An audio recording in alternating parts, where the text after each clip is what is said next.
അടുക്കളയിലേക്കും വീട്ടിലേക്കും ഉപകാരപ്പെടുന്ന കുറേ ടിപ്സുകളുമായിട്ടാണ് ഞാനിന്ന് വന്നിരിക്കുന്നത്. നിങ്ങൾക്കെല്ലാം പ്രയോജനമുള്ളൊരു വീഡിയോ ആയത് കേട്ടോ. ഈ വീഡിയോ എല്ലാവരും സ്കിപ്പ് ചെയ്യാതെ കാണണേ. ഹായ് ഫ്രണ്ട്സ്, അസ്സലാമു അലൈക്കും. എല്ലാ കൂട്ടുകാർക്കും ഇന്നത്തെ എൻ്റെ പുതിയ വീഡിയോയിലേക്ക് സ്വാഗതം. ഡെയിലി നമുക്ക് ഉപകാരപ്പെടുന്ന കുറേ ടിപ്സുകളാണ് ഇത് അറിഞ്ഞിരുന്നാണ്ടല്ലോ നമുക്ക് വീട്ടിലെ പണിയും അടുക്കളപ്പണിയും എല്ലാം വേഗത്തിൽ ചെയ്തു തീർക്കാൻ പറ്റുവേ. പിന്നെ എല്ലാ കൂട്ടുകാരും ആദ്യമായിട്ട് എൻ്റെ ചാനൽ കാണുവാണെങ്കിൽ ഒന്ന് സബ്സ്ക്രൈബ് ചെയ്യാൻ മറക്കരുത് കേട്ടോ. പിന്നെ അതിൻ്റെ അടുത്ത് ആ കുഞ്ഞ് ബെൽ ബട്ടൺ ഉണ്ടല്ലോ, ഒന്ന് എനേബിൾ ആക്കിയാൽ ഞാനിടുന്ന എല്ലാ വീഡിയോയുടെയും നോട്ടിഫിക്കേഷൻ നിങ്ങൾക്ക് കിട്ടുവേ. പിന്നെ എല്ലാവരും ലൈക്ക് ചെയ്യണം, ഷെയർ ചെയ്യണം കേട്ടോ. നിങ്ങളുടെ വിലയേറിയ ഫീഡ്ബാക്കൊക്കെ അറിയിക്കണം. അപ്പം നമുക്ക് വീഡിയോയിലേക്ക് പോകാം. ആദ്യത്തെ ടിപ്സ് ഞാൻ പരിചയപ്പെടുത്താവേ.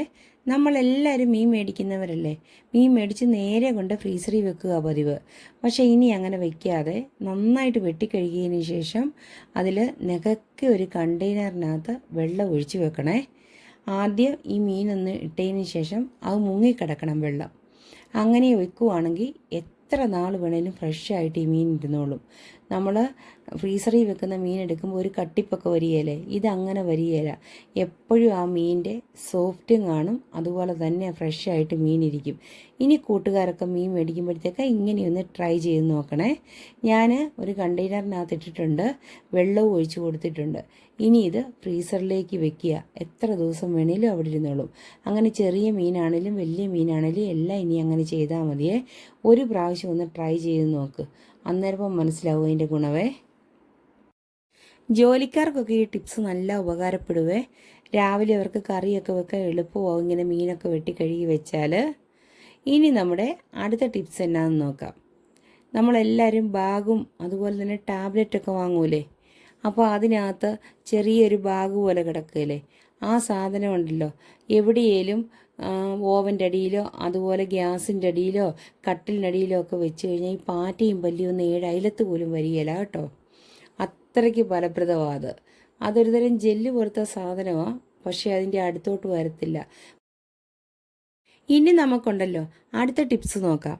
എല്ലാവരുടെയും വീട്ടിൽ ഇറച്ചിയൊക്കെ വാങ്ങുന്നതല്ലേ, നേരെ കൊണ്ട് ഫ്രീസറിലോട്ട് വെക്കാതെ കഴുകി വൃത്തിയാക്കിയതിന് ശേഷം ഇതുപോലെ തന്നെ നികക്ക വെള്ളം ഒഴിച്ച് എടുത്തൊരു കണ്ടെയ്നറിനകത്താക്കി വെക്കുക.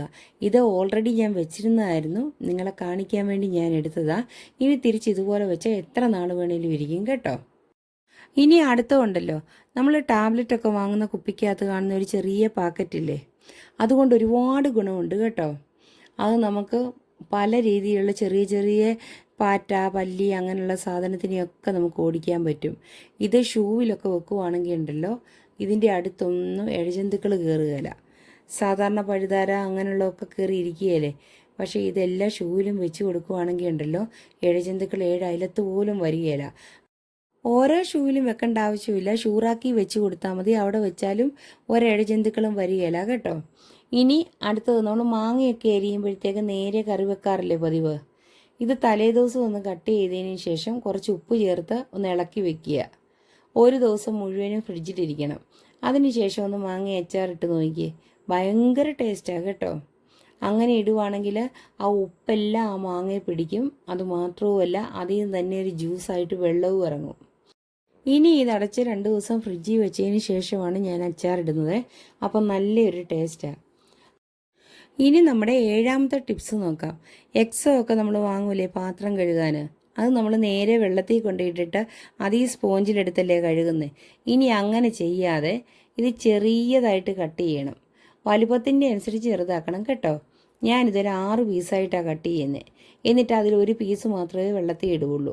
അപ്പോൾ ഒരു 2 ദിവസം സുഖമായിട്ട് നമുക്കത് യൂസ് ചെയ്യാം. നമുക്ക് പാത്രവും അഴുക്കാകുകയില്ല, ഇത് ഇടുന്ന ആ പാത്രത്തിനകത്ത് വെള്ളവും അഴുക്കാകുകയില്ല. ഇനി ഇത് വാങ്ങിക്കുമ്പോൾ നിങ്ങളെല്ലാവരും ഒന്ന് പരീക്ഷിച്ച് നോക്കണം. നമുക്ക് ഈ ഒരു ബാറ് കൊണ്ട് ഏകദേശം ഒരു 2 ആഴ്ച ഉപയോഗിക്കാനുള്ള എക്സോ കിട്ടും. ഇനി നമ്മുടെ അടുത്ത ടിപ്സ് എന്നാന്ന് നോക്കാം. നമ്മളെല്ലാം സാധാരണ തുണികൾ മടക്കി വെക്കുകയല്ലേ, അലമാരിക്ക് സ്പേസ് കാണുകയില്ല, നമ്മൾ കുത്തിക്കയറ്റി വയ്ക്കും.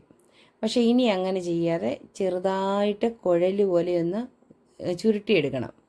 അതിനുശേഷം അടുക്കി വെക്കണം. അപ്പോൾ ഒരുപാട് നമുക്ക് സ്ഥലവും കിട്ടും, അലമാരിയൊന്നും വാരി വലിച്ച് കിടക്കുകയില്ല. ഇങ്ങനെയുള്ള ചെറിയ ചെറിയ ടിപ്സുകളൊക്കെ എല്ലാ കൂട്ടുകാരും ഒന്ന് പരീക്ഷിക്കണം. എന്നിട്ട് ഇഷ്ടപ്പെട്ടാൽ ഒന്ന് പറയണം കേട്ടോ. ഇനി അടുത്ത ടിപ്സ്, നമ്മൾ സാലഡൊക്കെ ഉണ്ടാക്കുന്ന സമയത്ത് അതിൻ്റെ പുറത്തേക്ക് കുറേ ഒലിവ് ഓയിൽ ചേർത്ത് കൊടുക്കുക. ഒലിവ് ഓയിൽ എത്ര ചെന്നാലും നല്ലതാണ് കേട്ടോ, നമ്മുടെ ശരീരം എപ്പോഴും ഹെൽത്തി ആയിട്ടിരിക്കും. അപ്പോൾ ഇനി സാലഡ് ഉണ്ടാക്കുമ്പോൾ ഇതുപോലെ ട്രൈ ചെയ്യണേ. നിങ്ങൾക്കെല്ലാം എൻ്റെ ടിപ്സുകൾ ഇഷ്ടപ്പെട്ടില്ലേ? എല്ലാവരും ഇതിൻ്റെ ഫീഡ്ബാക്കൊക്കെ അറിയിക്കണം കേട്ടോ. ഞാൻ ഇനി ഇതിലും നല്ലൊരു വീഡിയോയിൽ വരാവേ. നെക്സ്റ്റ് വീഡിയോയിൽ കാണുന്നത് വരെ okay bye. Thanks for watching.